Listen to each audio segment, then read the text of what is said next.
Henry, what trends are you seeing in renminbi bonds? For any new market, for any new product, it always subject to demand and supply at the very initial stage. I think we are still having this sort of, I would say, condition in the market. That means because within Hong Kong, within the offshore market, demand definitely more than the supply at the moment. So that's why for those Chinese renminbi bond in Hong Kong, they are quite distorted in the yield return. And what do you expect to happen to yield returns as the market matures? With more and more participants going into this market, I believe that it's going to be normalized going forward. Normalization means that the offshore yield return should be gaining or should be going up in order to match with those domestic yield return.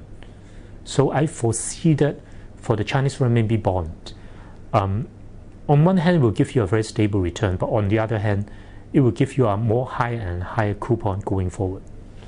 So how should investors view these products within their portfolio? Stay short in maturity, but in fact, because this is a new market, so that's why most of the new issues are either mature in 2 years or in 3 years. So this really fit for our requirement. So you just stay for a very short dated instruments, and after that you could roll it over for a high coupon. Henry, what are the main risks with renminbi bonds? I would say that the major risk is the national policy, because this is a very policy-driven market. But I deem this risk to be very small because internationalization of Chinese renminbi is not a gimmick. It's not just for short-term basis. Because once the Chinese government start the engine, it cannot stop. Because whenever we talk about a currency to be adopted as a reserve currency, you have to make sure that you need to give people a faith, a confidence on the money that they're holding. You cannot sell something to someone saying that this is a reserve currency, but after a year, you just want to abandon it or you want to depreciate it. People will be very, very upset and the whole process will collapse.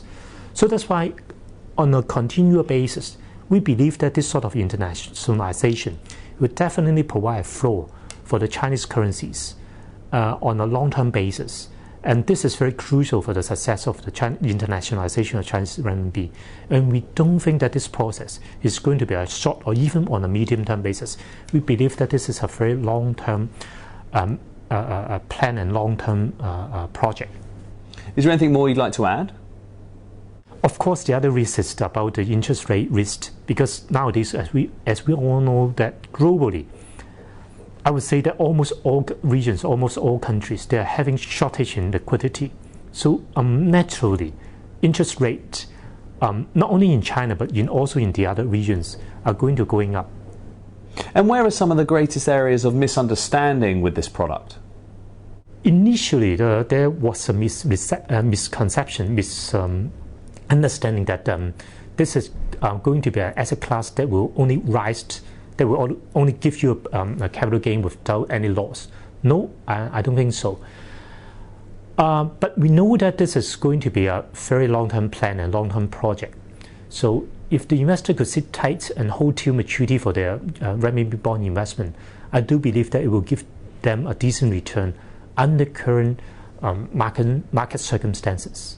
But I don't think this is an instrument that can give you a very short-term gain. So please don't speculate on them on a short-term basis.